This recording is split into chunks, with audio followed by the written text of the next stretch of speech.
How many of you here, this is your first time in Gita Nagari? A big warm welcome.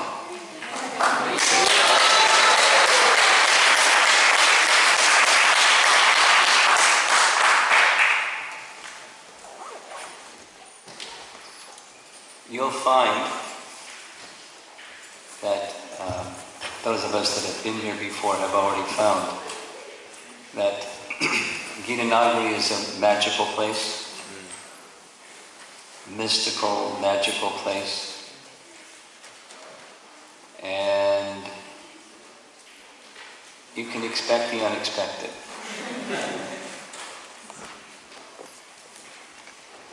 Something transformational, something amazing, something experiential, something will happen.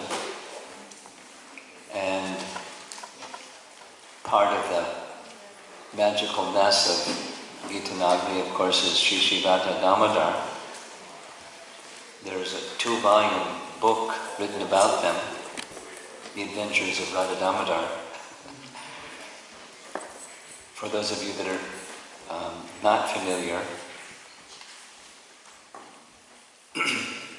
Radha Damodar were part of a very ancient program in the early days of the Hare Krishna movement, led by a wonderful kirtanier, Jiva Swami, and a traveling bus.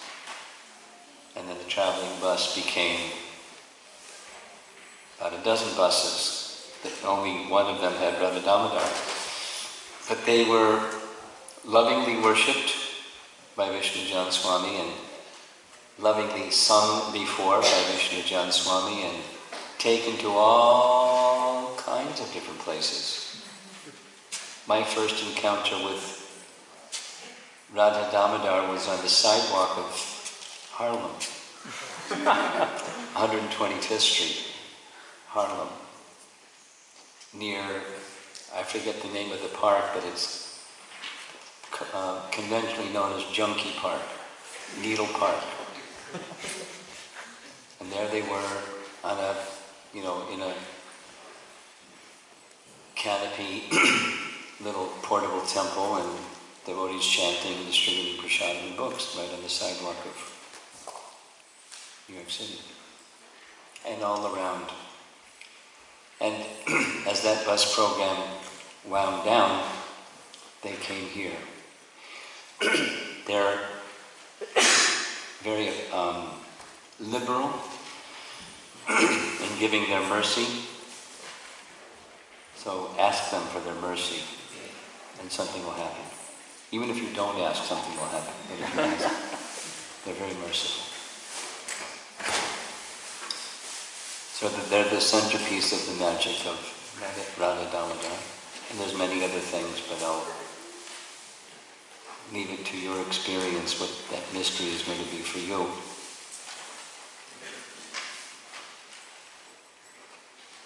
Some number of years ago, going back, I don't know exactly the number, something like 30 years, on a regular basis we've been conducting activities here in Gita Nagari. It started for a whole week, then it became a weekend. So this Memorial Weekend has been a place where many devotees, it's now expanding all the way to the West Coast and Texas and Florida and all around the place, but largely from the East Coast, come and on different themes we take a topic and go deeply into the topic, so that when the participants leave, they're resonating with the topic. So one of the favorite topics some years ago, was say yes to Krishna. And it seemed to just keep coming up and coming up and coming up in the last year. So we're doing a rerun, or taking the same theme, say yes to Krishna theme, and going with it again. So this evening, my intention is to do two things. Just expand on the theme, what's it all about? When we say yes to Krishna, what's the meaning, what's its significance? And then the second part is to a little bit lay a scriptural foundation, at least for the theme and even more particularly for the things that I'd like to speak about on the theme. Is Subal still here? Yeah. There's a ringback. Do you hear the ringback? Yeah, yeah. Okay. He controls the panel from over there. Ishwara Bhav.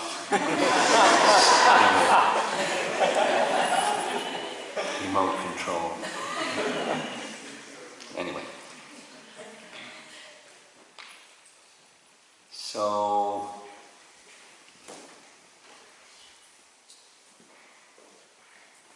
where to begin? I think we'll begin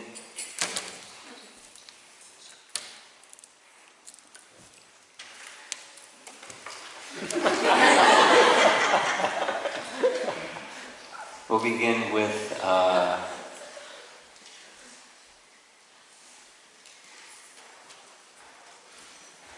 Jiva Goswami. Some of you are a little new. You may not know who is Jiva Goswami.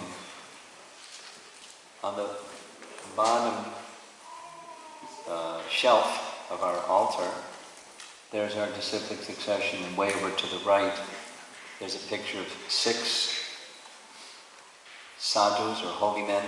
They were residents in Vrindavan, direct associates of Chaitanya Mahaprabhu. And one of those 6 is Jiva Goswami. And Jiva Goswami, I'm a Jiva Goswami fan, sorry. But Jiva Goswami wrote 3 different commentaries on Srimad Bhagavatam. Our founder Acharya was working on, nearly completed, 1 for verse by verse commentary. Jiva Goswami wrote such a commentary. He called it Krama Sandarbha. And then he wrote another commentary, very expanded commentary, just on the 10th canto, Srimad Bhagavatam. And then he wrote a 3rd commentary on topic by topic from Srimad Bhagavatam, called the Sat Sandarbhas. And one of those 6 Sandarbhas was Bhakti Sandarbha. So from Bhakti Sandarbha, he's teaching the way to act in one's relationship with Krishna. Again, this is to help people that are a little new. The first section, well, the major section is explaining everything that exists has a relationship with its origin, its source of emanation. And that's called sambandha, the relationship of all things with the source of emanation.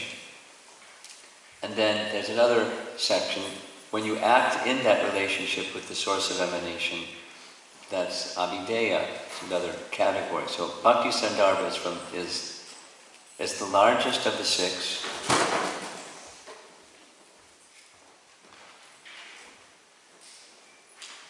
And it begins with a question. Not exactly, but it begins, keeping it simple, it begins with a question: how does material life begin?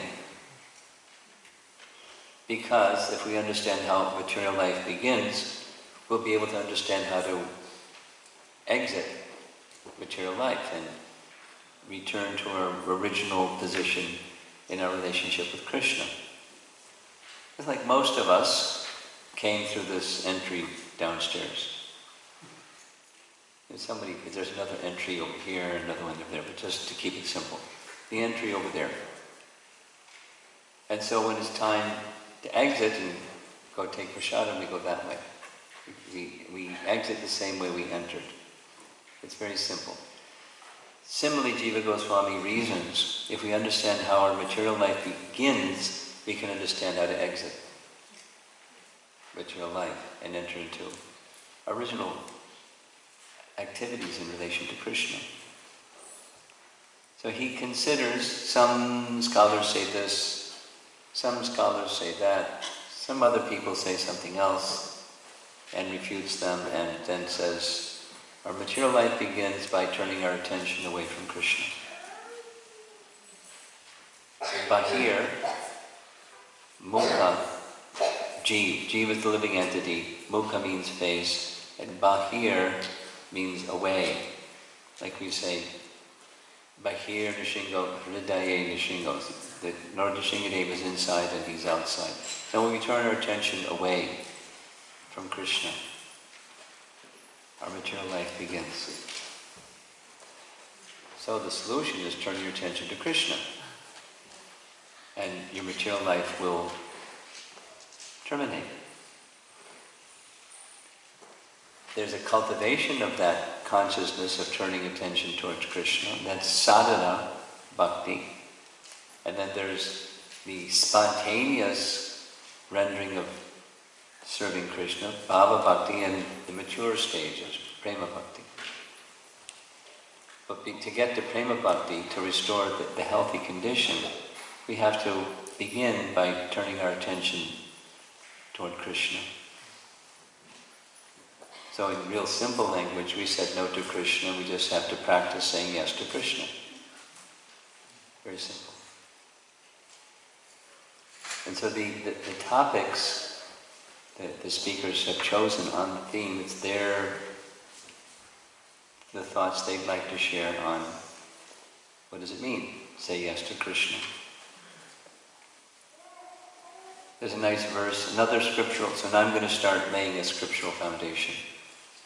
There's another verse in Bhagavad Gita where Krishna says, Raga, Dvesha, Samutena, Dvandava, Mohena, Bharata. One's material life is the product of two things, Raga and Dvesha. This is in relation to Krishna. We covet the position of Krishna. Prabhupada explains it this way, very simple. I'm a citizen and I see the king sitting on the throne, and I get the idea I'd like to sit on that throne. At least for a while. It's only fair. He can sit there sometime, but I'd like to sit there sometime too. So we covet the position of the king, but there's somebody that's already there. So there's dvesha, or animosity, or ill will. You want to depose the king so you could sit on the throne. Raga, dvesha, samutena. Dvandava. Dvanda means duality. We come into this world of duality, and mohena, the mind becomes moha,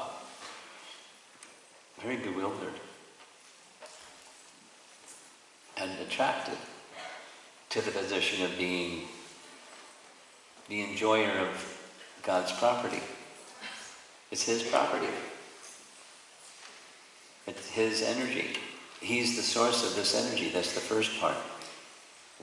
There's an original source of everything. And whatever that is, we're connected with that, and yoga means to connect with that, whatever that is. And so spiritual life is searching for that, the source of everything.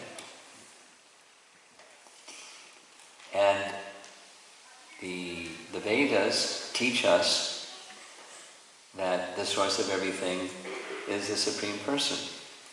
And He has an eternal abode, and He has spiritual form, and He has wonderful qualities, and He has loving exchanges with the residents in that spiritual world. And hearing these topics with faith carries one to that realm once again. That means out of the material realm.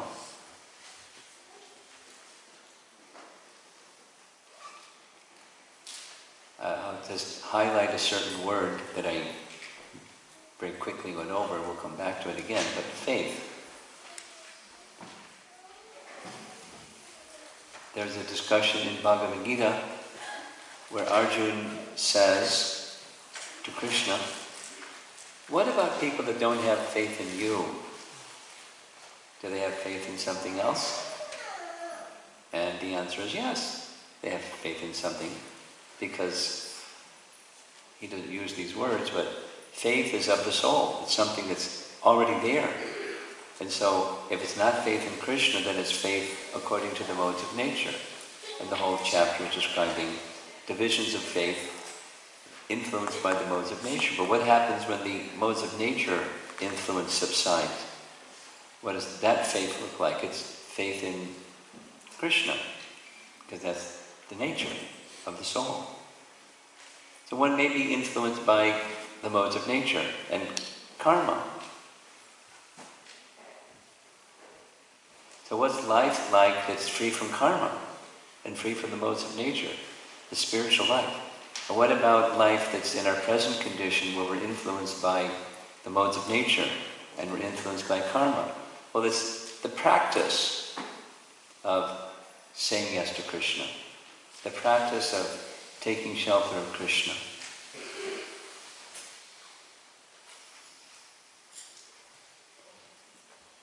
Here's another scriptural reference. Again, it's Jiva Goswami in his Bhakti Sandarbha. He treats this topic this way. He uses the word, it's a whole section. Anucheda is called, a whole section called Saranapatti. And Sharana means shelter. Someone that said yes to Krishna, they have shelter. They have Krishna's shelter. Saranapatti. And apati means has attained. There's Sharanagati. Many of the devotees here are familiar with Bhaktivinoda Thakur's songs called Sharanagati. That means going to the position of Sharana. And Sharanapati is you're there. Sharanapati, having attained. It's just a subtle difference. The essence is the same. So, Jiva Goswami says, there's impetus to seek shelter.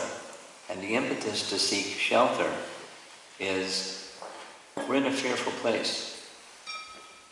A place of darkness where we don't know what's going to happen next.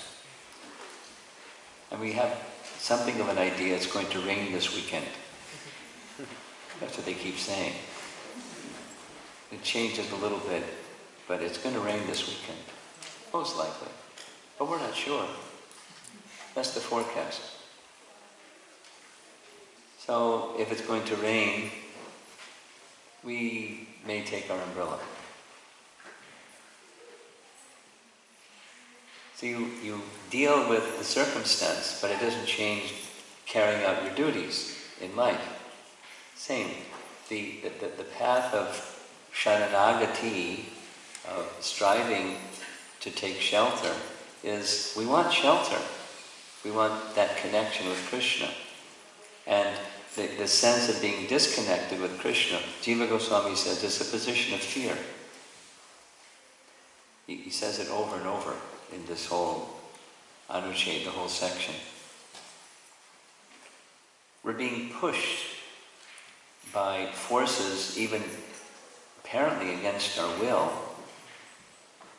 Lust, anger, greed, envy, jealousy, hatred, animosity.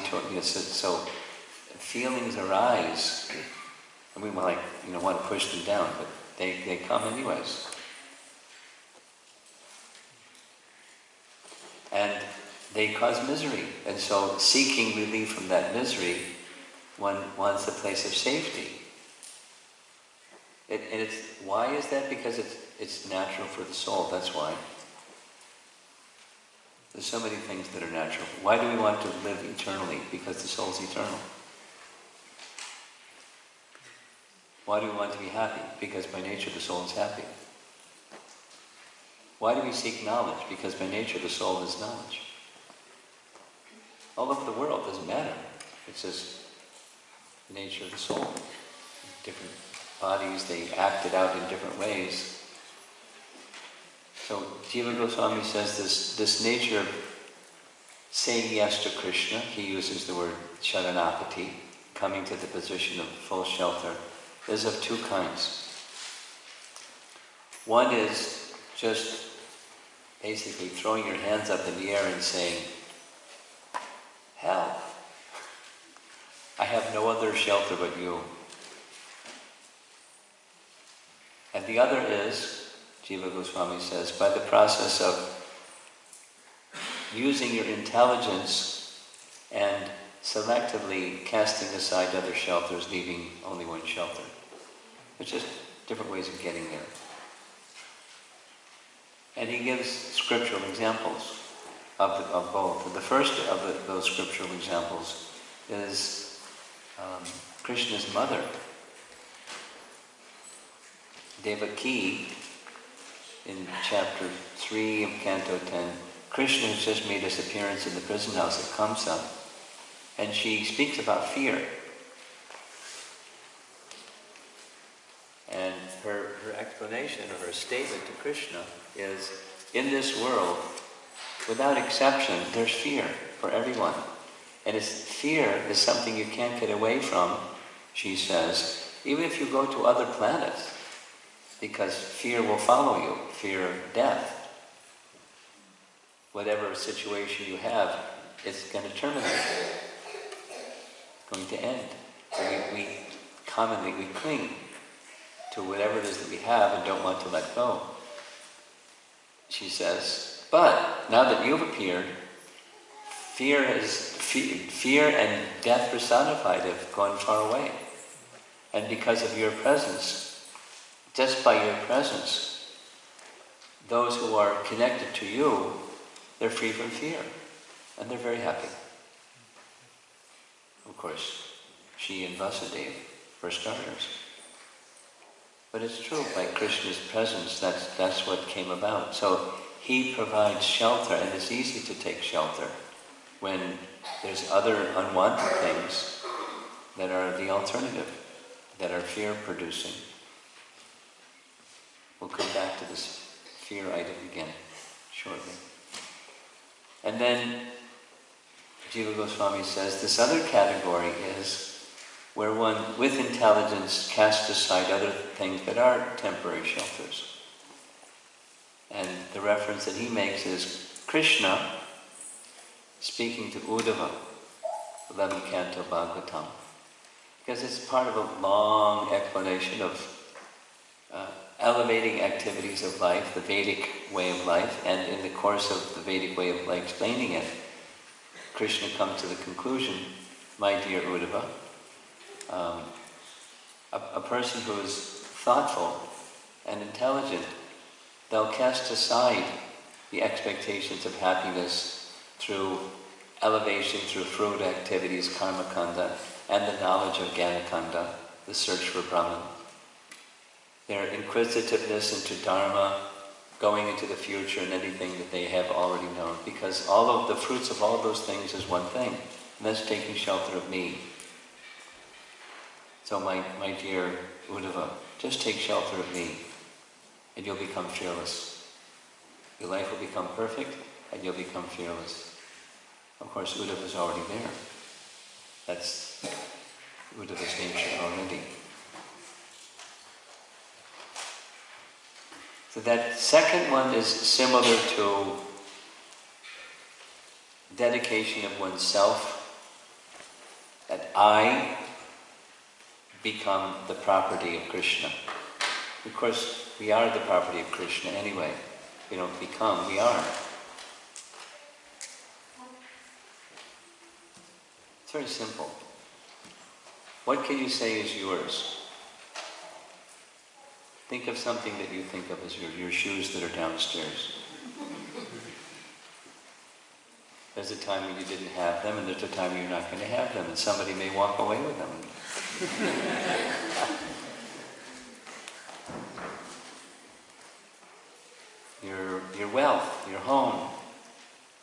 your body. For it's something that was given to us and something that's going to be taken from us. It's not ours. And so then things that are extended from the body, home, bank balance, car, now you see it, now you don't. So it's not ours, and you don't willfully, it disappears. It's taken by time. It's gone. Then what about the soul? Well, the soul is also Krishna's spiritual potency. We can't even say the soul is mine. So what's mine?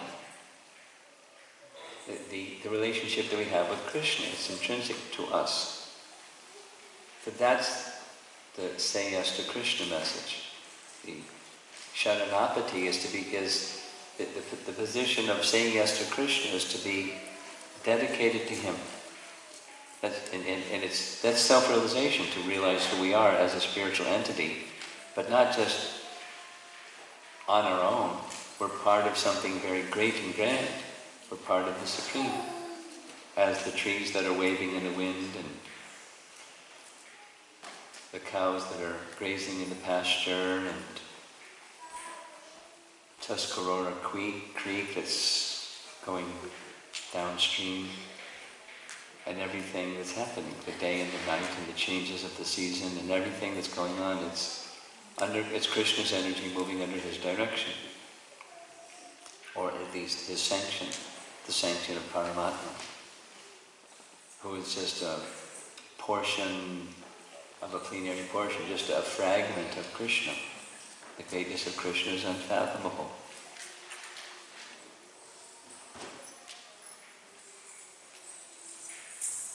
Another very nice scriptural reference. I'm going to expand on these. This is just laying a foundation. Bhaktivinoda Thakur speaks of this in his writings, Amnaya Sutra. I have to look it up to make sure I get the right understanding. Amnaya is a term that generally means Vedas or knowledge. Amnaya Sutra, little codes. So he wrote Amnaya Sutra, his own sutras of knowledge. And he explained that the essence of this saying yes to Krishna, the essence of taking shelter of Krishna, is faith. And on the other side of faith is something tangible. Not faith in air, it's faith in something palpable and tangible. It's faith in Krishna. And he quotes a verse from Chaitanya Charitamrita, Lord Chaitanya's instructions to Sanatana Goswami, and he says that in Bengali, it's not Saranapatti or Sharanagati, it's something quite similar. Sharana Atma, where one who takes full shelter of Krishna, Krishna then considers that person his intimate associate. I like it. When we say yes to Krishna, it's not just we say yes to Krishna, period. Like some kind of impersonal conception. It's a very personal exchange. We say yes to Krishna and Krishna says yes to us. If we give ourselves fully to Krishna, Krishna gives himself fully to us. And this verse by Mahaprabhu says, he considers that surrendered soul to be his intimate associate. Krishna considers that person who has said yes to him his intimate associate. And others, those that say no to him. And we're somewhere in between, trying to say more yeses than nos. Trying. But those who are saying no to him, he has affection for them also. There isn't the same intimacy of loving exchange.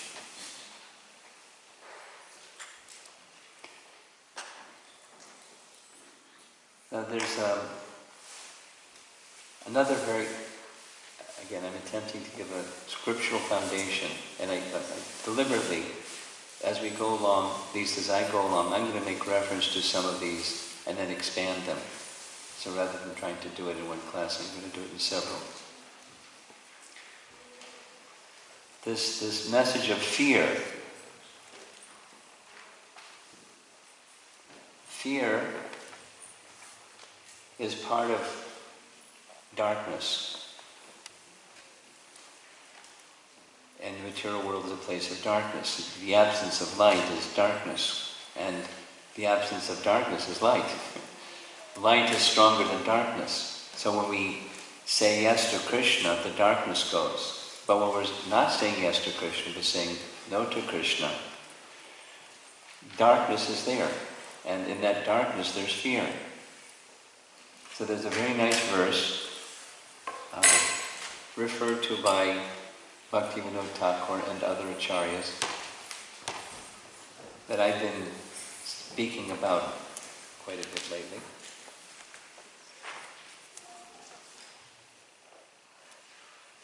Okay.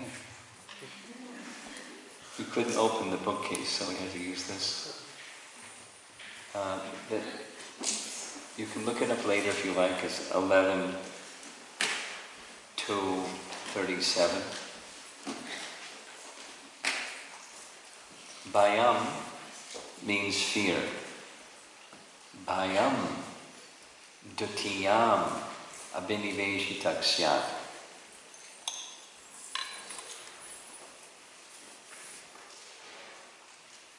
Ishad apetasya viparyayo smritihi tan maya yato, there's that word maya, tan maya yato buddha abhajet tam bhakyai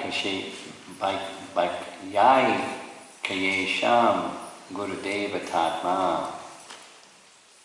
So, syat means arises. Bhayam, syat, fear arises at a certain condition. What's that condition? Dvitiya means it's the same root as duality. Something other than the Lord. What exists other than Krishna? Nothing. But when you become attached to something thinking it's separate from Krishna, and it has value unto itself, that's Maya. Dutiyam abhiniveshita. Abhiniveshita means absorption. So when you become absorbed, in material life, material is simple definition. Material means seeing things separate from Krishna. Spiritual means seeing things in relation to Krishna. Very simple. Bhayam dutiyam abhiniveshitak syat. Fear arises when one becomes absorbed in something other than the Lord. Then ishad apetasya. Apetasya means turned away. Exactly what Jiva Goswami explains in the Sandarbhas. When you turn your bahir mukha jiv, ishada petasya, when you turn your attention away from the Supreme, viparyayo smritihi. Viparyayo means you forget. You're in darkness, you forget reality, you forget who you are, you forget everything.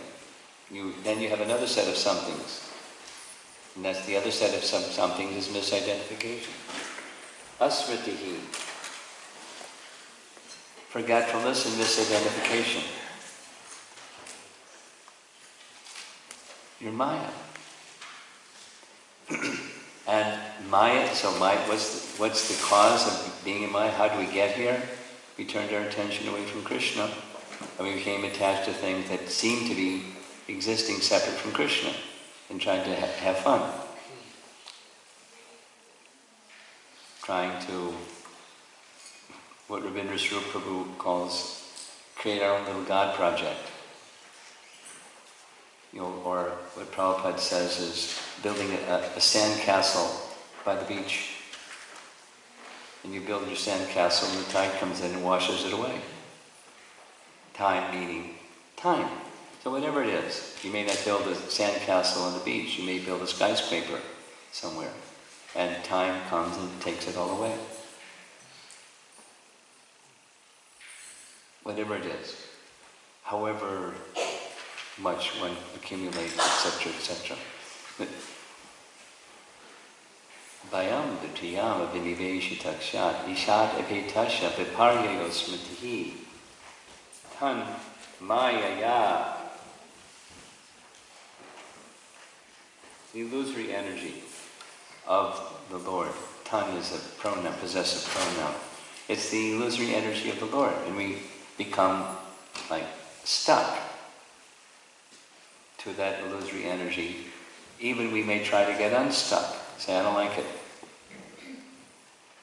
And you're stuck because of the force, the bondage of our past activities. So, we may want to say yes to Krishna. I mean, we're here because we want to say yes to Krishna. But our conditioned tendencies are very strong. And those conditioned tendencies have places of shelter, like the mind.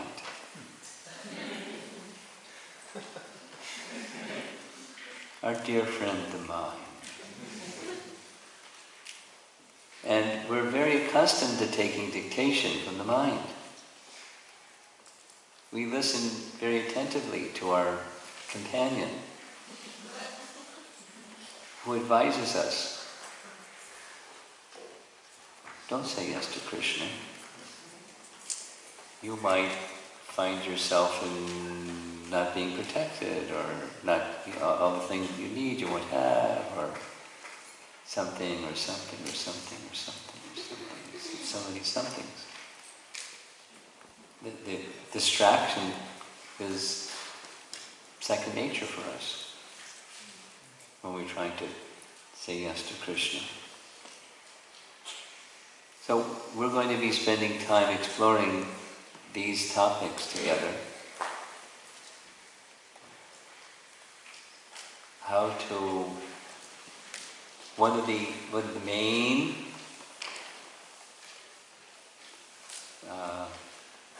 strengths to say yes to Krishna is the association of those who are saying yes to Krishna. The association of devotees. And sadhu sangha. And in the association of devotees, do what devotees do.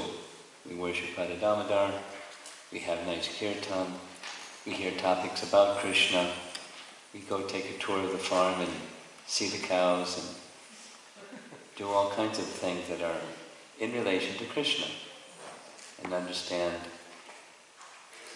sharing with one another what our opportunities and struggles and circumstances of life are. We'll have some of that purposefully, like, interactive sessions. I'll just do one more thing and then see if there's some discussion. This is just an introduction. One of the things that inspired me the most when we had this Say Yes to Krishna session the first time, it was a Saturday afternoon, so by that time everybody got there and it wasn't raining, so everybody was happy. And Krishna Leela was facilitating, and she had somebody standing at the flip chart saying, what are those things that you don't like? And it took a while to get everybody going. And once they were going, they must have filled up 15 of those sheets of things they don't like. That's, okay, that's good enough. Everyone was rolling on the floor and laughing at things they don't like. And then, so the exercise was, okay, this is say no to Krishna. And what's it like to take that same something and say yes to Krishna? You don't like it, but you don't have to like it, but how do you interact with that thing you don't like and say yes to Krishna? big question mark on their forehead. What's she talking about? And so one of the things that was done to help was role play. They had people come up in front of everybody and, act out, pick one on the chart that you don't like, and then act it out. This is how you behave when you don't like something. You say no to Krishna. What does it look like? And then take the same something, and how do you act and speak when you're saying yes to Krishna with something that you don't like? It's not, you have to like Donald Trump or something.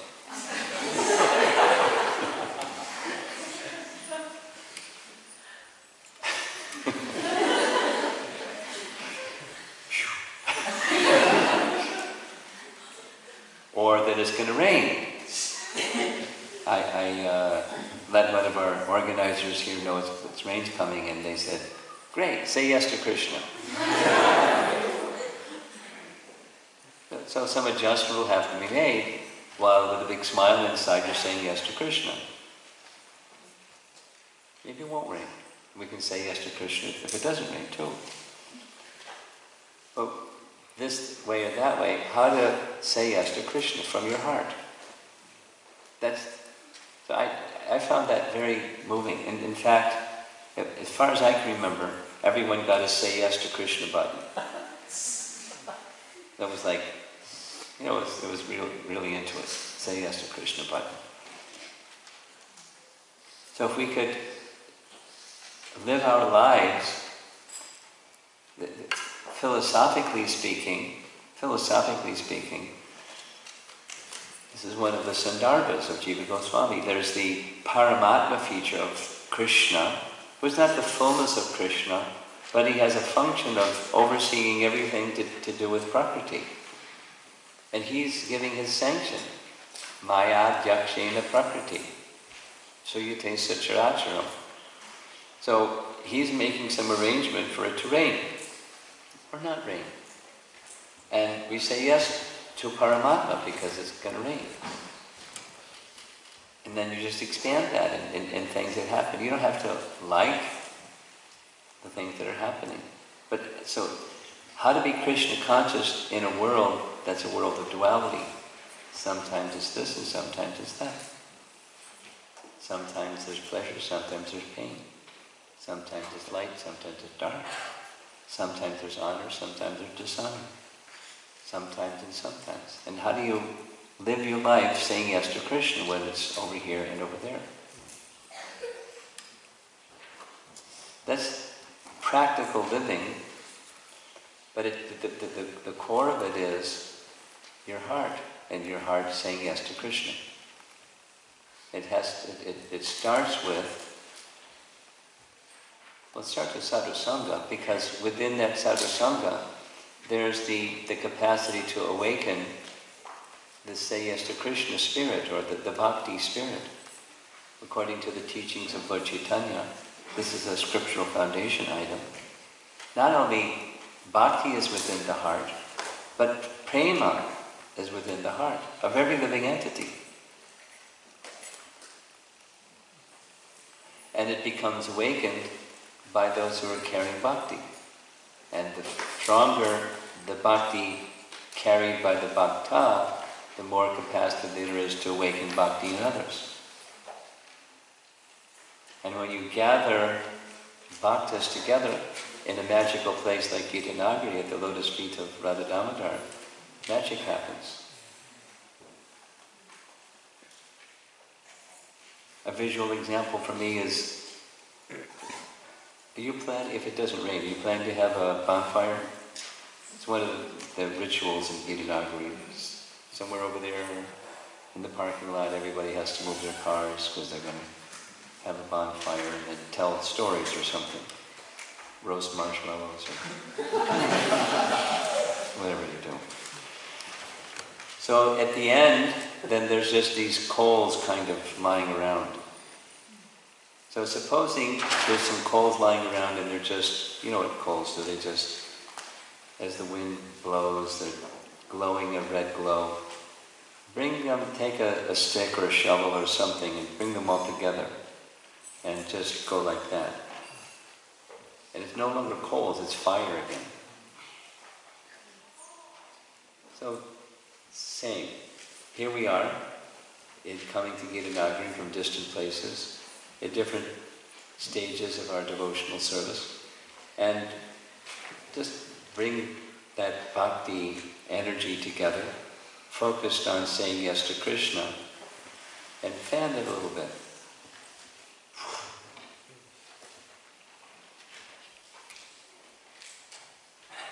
That's what we're attempting to do. Making reference to scripture so we're guided properly, not just, the mind saying yes and then tomorrow it's no, but guided by the wisdom of Bhagavad Gita and Srimad Bhagavatam and our great acharyas. And there's the introduction to our topic. Any sharing or thoughts? Do we have a portable microphone? Oh, look at that. Okay.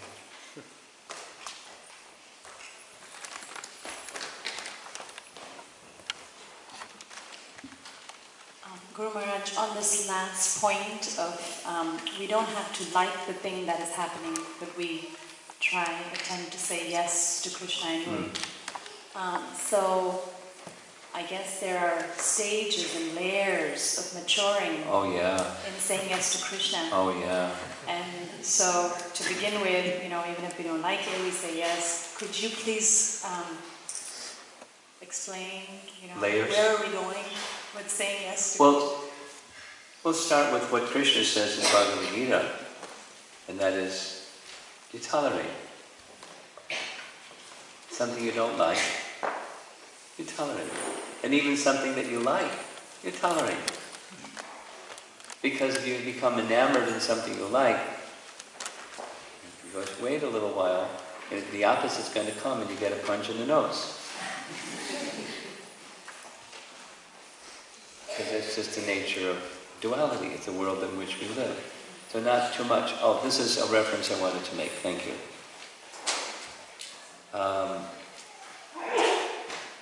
Long essay by Bhaktivinoda Thakur takes off from a verse that says, who's eligible? It's from Chaitanya Charitamrita. There's a similar reference in the Bhagavatam. Persons who are eligible for pure. So that's like top of the pyramid.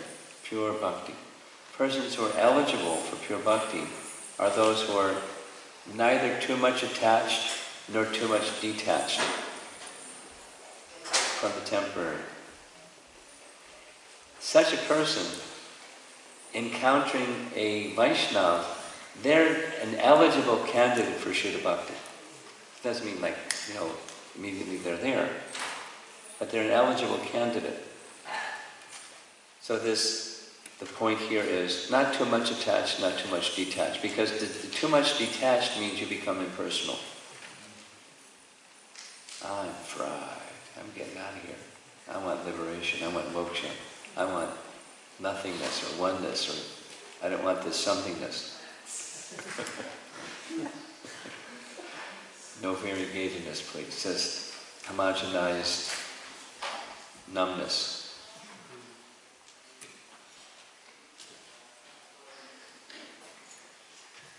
That person's heart is too hard to receive bhakti. And too much attached, that person can't receive bhakti either. So, in the position of, your question is, there's layers of this saying yes, and what does the whole thing look like? It starts with not being overly attracted or overly detached. Fried with. Because after that, fried with whatever the circumstances, time passes, and then I'm attracted again to the very thing that I was fried with. Because it's just the nature of material existence. So you tolerate as the beginning. And the tolerate, very important, like triple important, is take that same attention that was going to go to the temporary and invest it in the eternal. Sat. Transcendence. Krishna. Krishna Bhakti. The mood of being in service is to say yes to Krishna. But this long essay, Bhaktivinoda Thakur writes, he says, faith in transcendence is exhibited by service. Evidence that there's faith is when there's this circumstance or that circumstance, service doesn't stop. Service isn't created by the circumstance, service isn't stopped by the circumstance. Service, because that's the heart, is faith in my relationship with Krishna. There's evidence. So we strive for that, and then there's layers of that. Being in our relationship with Krishna, that's where the layers go.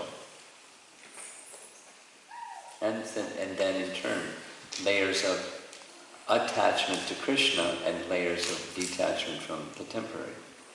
Even when there's detachment from the temporary, it doesn't mean non-involvement with, it's just detachment from being the enjoyer of.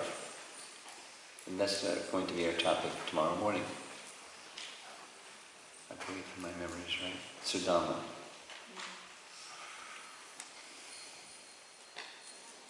So it's I liken it to an ocean that doesn't have a bottom.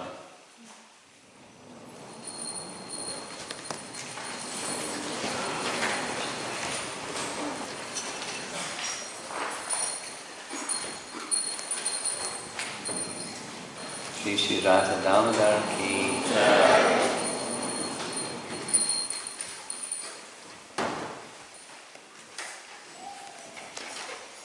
And what's that? I mean, we know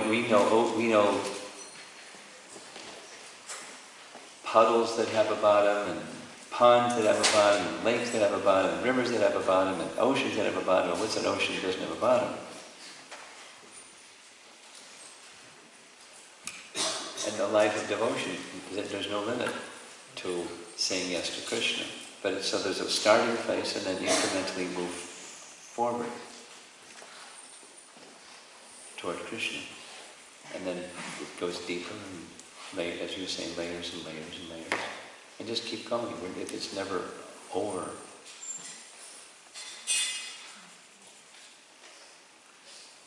Eternal life of devotion and being involved in one's loving relationship with Krishna. Just as Lord Chaitanya said to Saranapatti Swami, Krishna accepts that person as his intimate associate. And where does that go?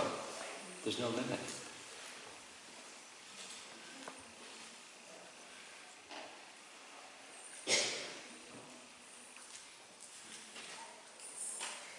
Yes?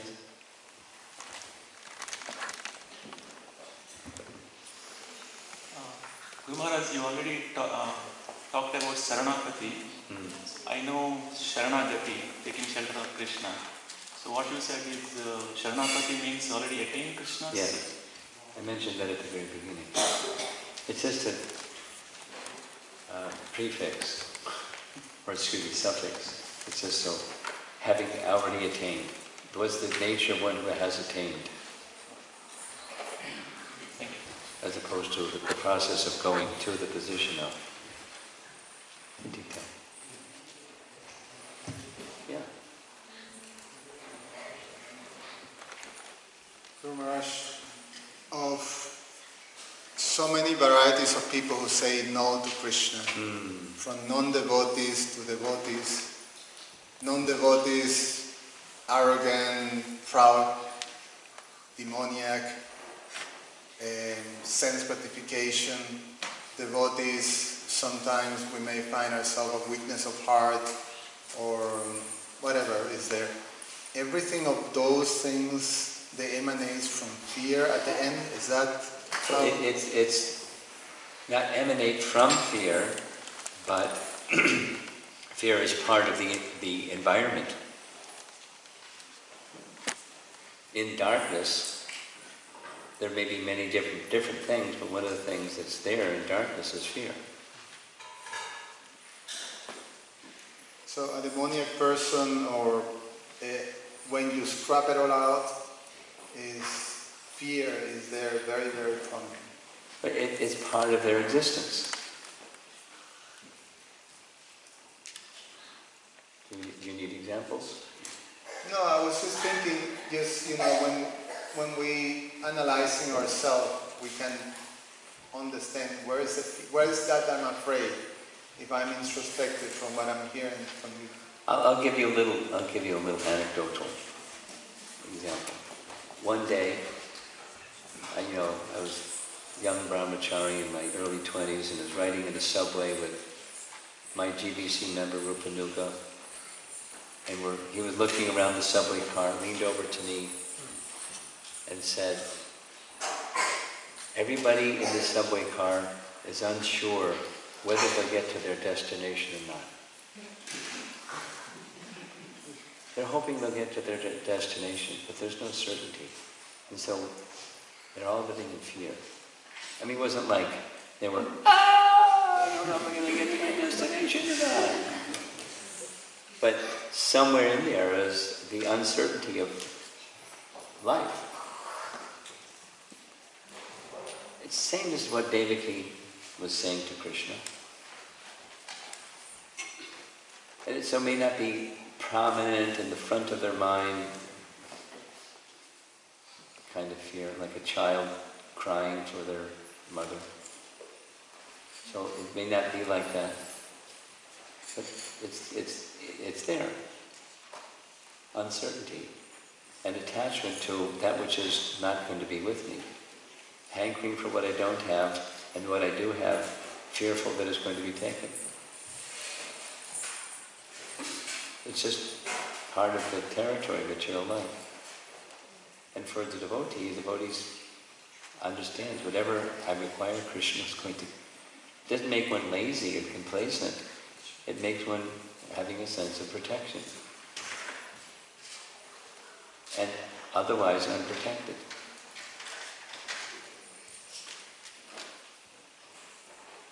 Anatha sanatha, without protection, with protection.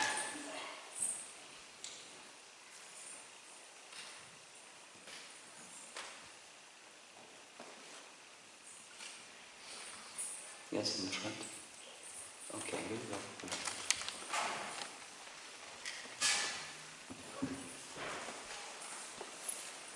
What you said from Sri Jiva Goswami about two ways. Yes. You said one is to ask for help, throw your hands up, and the other is to use your intelligence. Is it like an either or? No. Is there one better than the other? It's not either or, nor is one better than another, it's just varieties. They both will take you to the same place, that is the place of shelter. The second one, there's some act of discriminating, but in the first one, there's,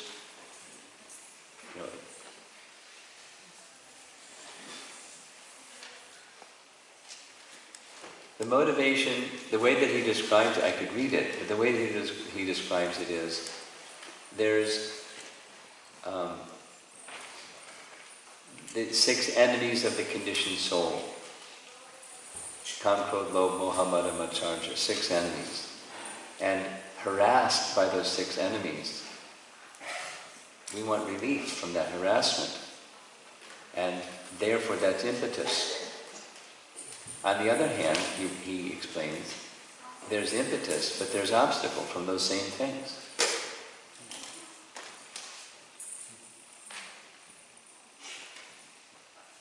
And so, to go to the position of surrender, there's 2. Just accept Krishna's shelter because there isn't any other shelter. And the other is analytically dismiss the other shelters, one by one. Not this, not this. And wholesomely, fully give oneself to, as Krishna saying to Uddhava, his lotus feet. So now, and both you end up at Krishna's lotus feet.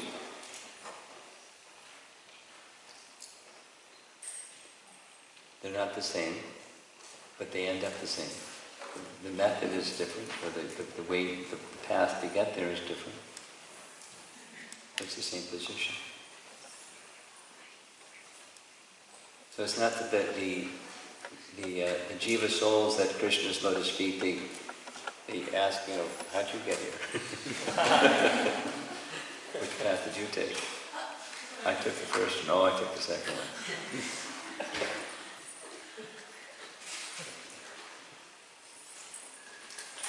Okay.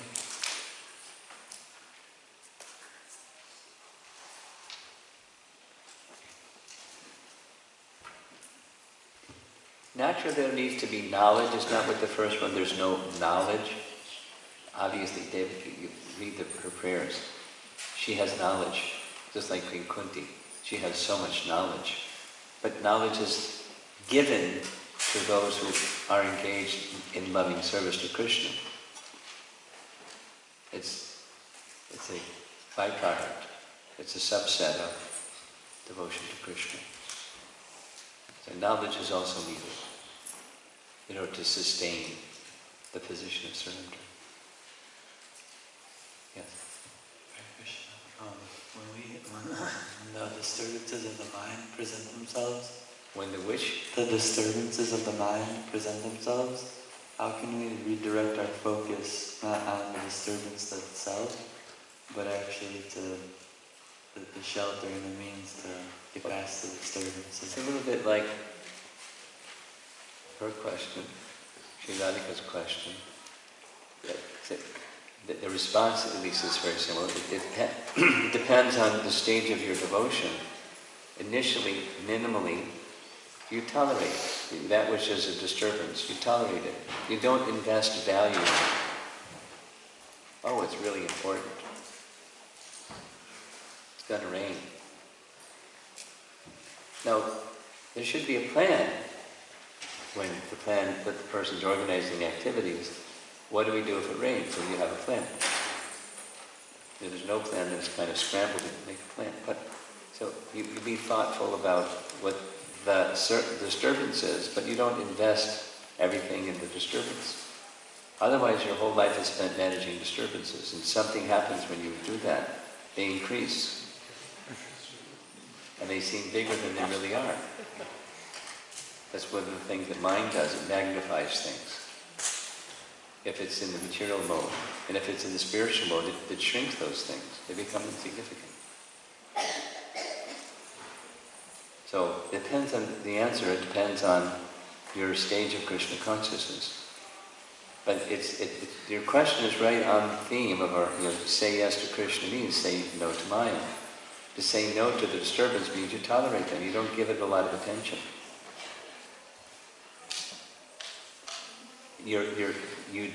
So it's 1, 2, 3. Don't invest so much attention in the disturbance. 2, go to Krishna. 3, Krishna will give intelligence how to deal with that thing. Much better than you absorb yourself in the disturbance. You're in this detached, illumined position, knowing how to deal with whatever the circumstance is. Much better. It may be just like let it go. And maybe, do something strong. But then you're in this guided by Krishna position, not defend and protect and react position. Okay. Up front.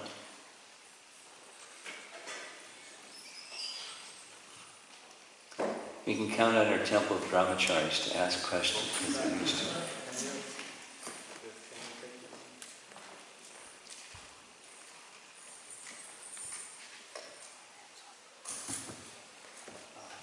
You got a secret microphone switch. Go ahead. Just wanting to explore a little bit sometimes when how to balance the minds. For example, in Bhagavad Gita, Krishna says one should be regulated, eating, sleeping, mating, and defending. So oftentimes, if a lot of service is coming, the mind has a tendency to kind of trick us in the sense on the plea of maintaining regulation or health or being balanced. So I'm just looking for some guidelines because part of, I understand, getting the mercy is pushing ourselves beyond a little bit our capacity, or going beyond the comfort zone. But at the same time, I don't have a clear understanding of, to what extent is something sense gratification, or to what extent is that perhaps needed for being regulated devotee. Is that something Krishna gives the intelligence, or how to push ourselves and not fall into the trap of the mind convincing us, against saying yes to Krishna, where it may be more like sense gratification? I just saw 4th of July fireworks. Wow.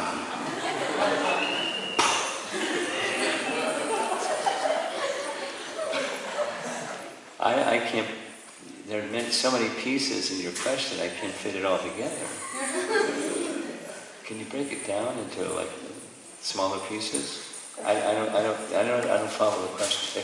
I'll say back part of it that I think I got. In the execution of devotional service, we shouldn't be complacent. We should be regulated, and we should go a little bit beyond our comfort zone to extend ourselves, either qualitatively or quantitatively, in our service to Krishna. Yes? So now, how do we know, with some guidelines please, about when we're just staying in our comfort zone, or when we're extending ourselves beyond what we should be extending ourselves because it's not part of the life of regulation? Is that what you're asking? Wow. More or less. Okay. It's different from person to person, for starters. And then even within a particular person, there may be times when this more regulation is needed. And there may be times when more extending oneself a bit is needed. I'll give an example. Just was with somebody that was in a car accident, their car was totaled, and there's still, it was some days ago, and there's still like raw nerves. That person doesn't need to push themselves.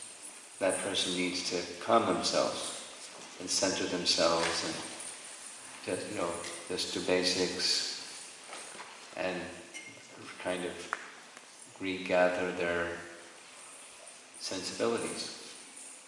So that's one person. So circumstances within an individual may vary from time to time. Having said those things, we each of us need to be a little introspective and honest with ourselves and monitor what's needed. For me, what's the standard of, let's just say, what time I should get up in the morning? Or let's just say, for Ekadasi, what's a good standard for me? It's not just comfortable, but increasing austerities, simplification of my bodily activity, and increasing something on the hearing, chanting side. What's doable for me? And then set that standard and regulate it. It's a little stretch, but... And then circumstances may push back on that, but I try to keep the regulation because I know it's important. And then I'm always looking out on the horizon, saying, what's the next doable step? And I may not even be ready to make it just now, but I'm looking out there. So rather than becoming complacent, I'm eagerly looking for strengthening the Krishna connection and diminishing on the temporary side. And it requires a little common sense, which is pretty rare in this world. And you know, sustaining something. What is sustainable for me? And then you start this calibrating. In some circumstances, I need to just be more, you know, conservative, or more focused on the regulation, like this example I just gave. My life just got turned upside down. I really need to try to do less and to be more focused on the quality of what I'm doing in a careful way. And then when strength, clarity, I'm looking for that next, like that.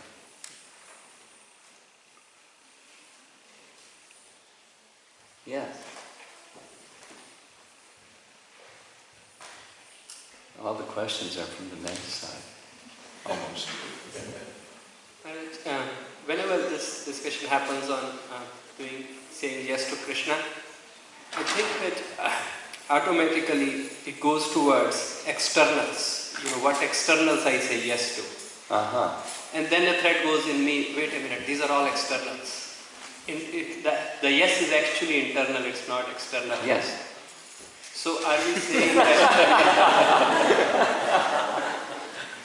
that saying yes externally, something internally would happen, or how do I come out of this? And actually I would say the internal yes, I don't want to keep saying the external. Well, you know, I know what you're going to do. You're going to be less concerned about the external and more concerned about the internal. That's saying yes to Krishna too, isn't it? But will that saying yes to Krishna internally manifest as something? It may not be apparent to others, but something. What's inside comes outside. So the essence is, it was in the overview that I gave at the beginning, but the real essence is the inside.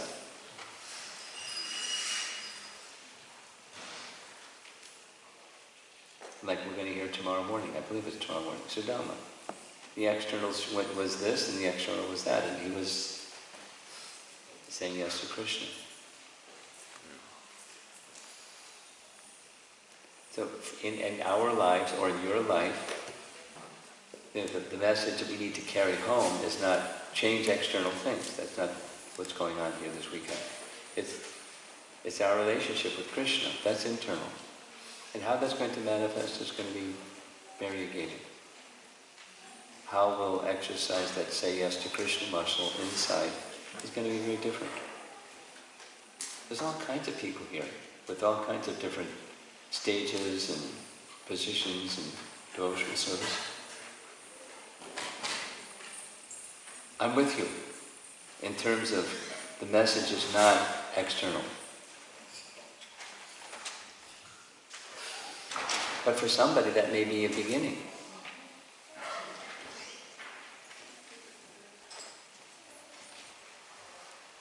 Yeah? You just come and wash pots. Or go to the temple and serve out prasadam. They just like some service. That's to say yes to Krishna. Some is just come and eat prasadam, and say yes to Krishna. But it's the essence is not the eating prasadam or the serving the prasadam or the washing the pots. The essence is the relationship with Krishna, essence, and it comes in different forms. And Krishna reciprocates. The focus is the internal, not the external. I'm with you. Okay, we have one for the ladies' side.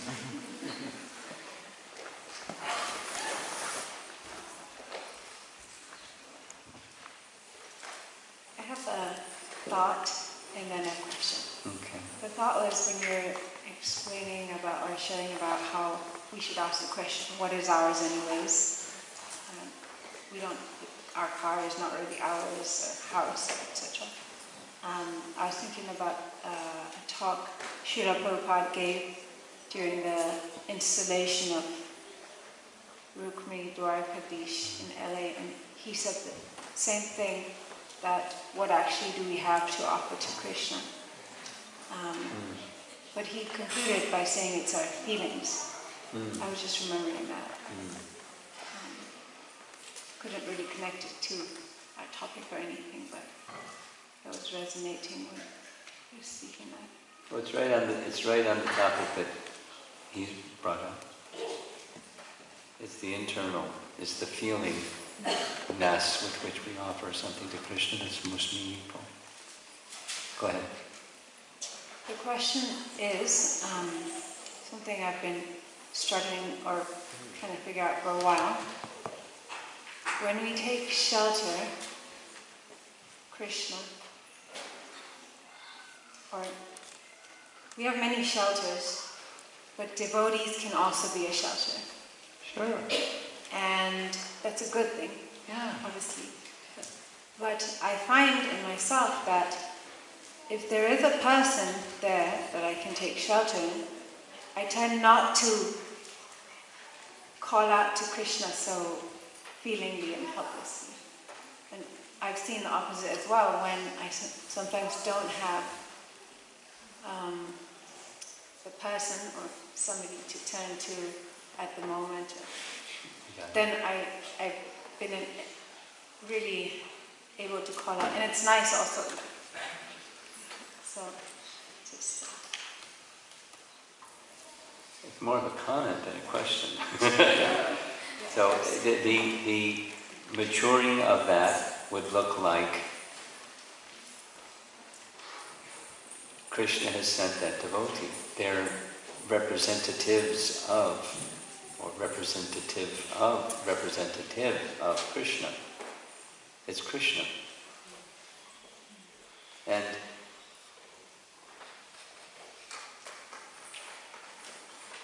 it's comforting to know that Krishna cares. But it's not that Krishna doesn't care when there isn't that proximate Vaishnava. It's another relationship with Krishna. My response to you is just there's variety.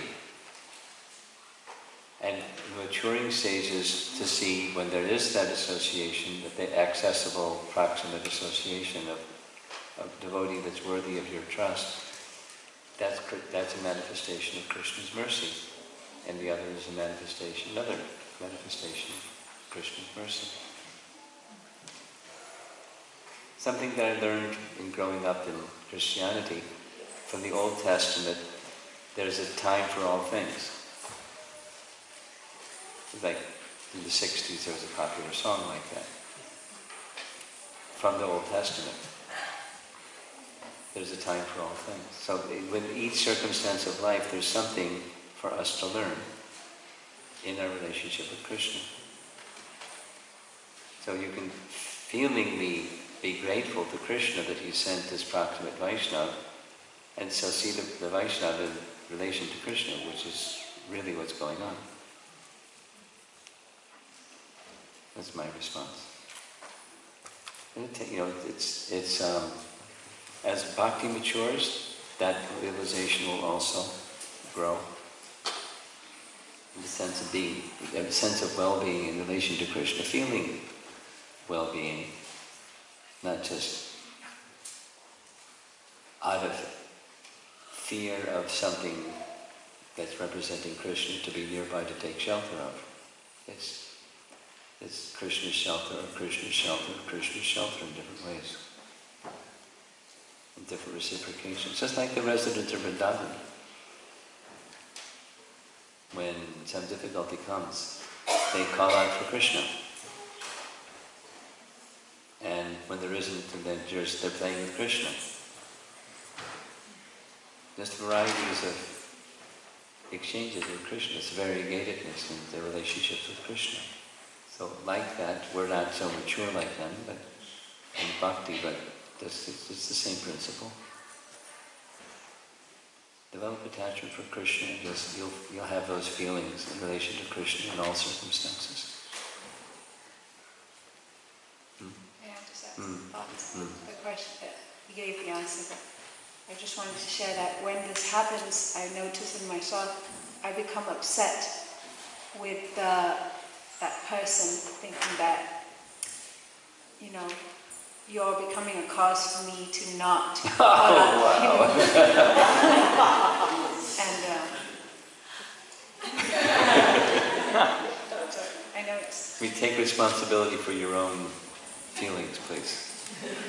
Yeah, it's almost like I tend to see myself becoming dependent on that person and thinking. No, But that's not the person's fault. That's you don't project your difficulties on the person.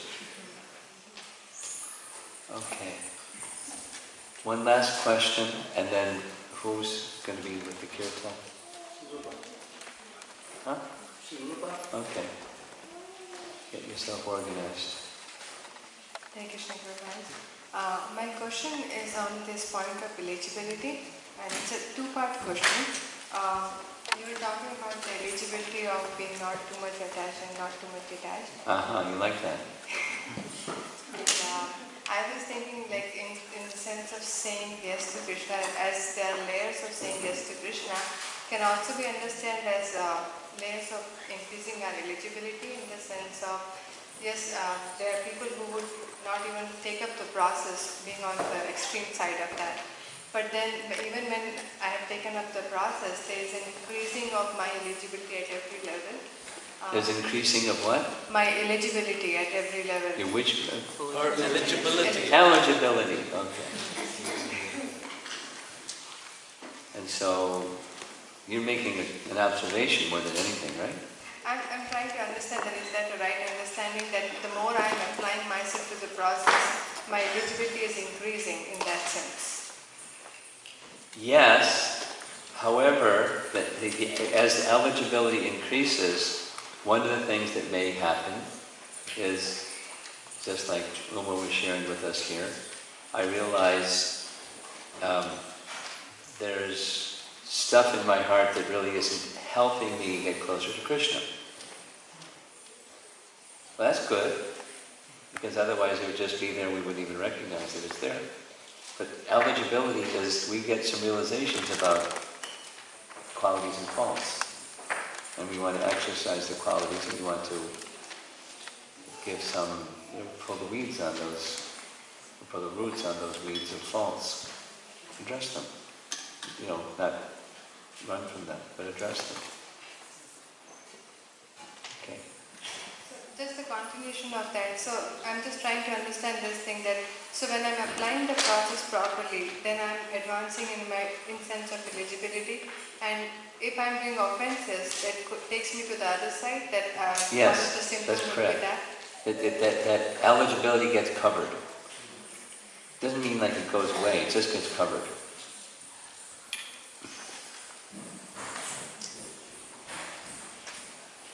I'll share with you the sect is Bhaktivinoda Thakur. He refers a lot to Jiva Goswami, but he's making the point that it's faith that carries one. So, to Shuddha Bhakti. So in relation to what you just said, yes, if I make offenses, that faith becomes covered, and I'm taking shelter elsewhere besides transcendence because of the offense. So the eligibility gets covered, and the faith wanes and fades, and I'm lost for some time. And then, cool.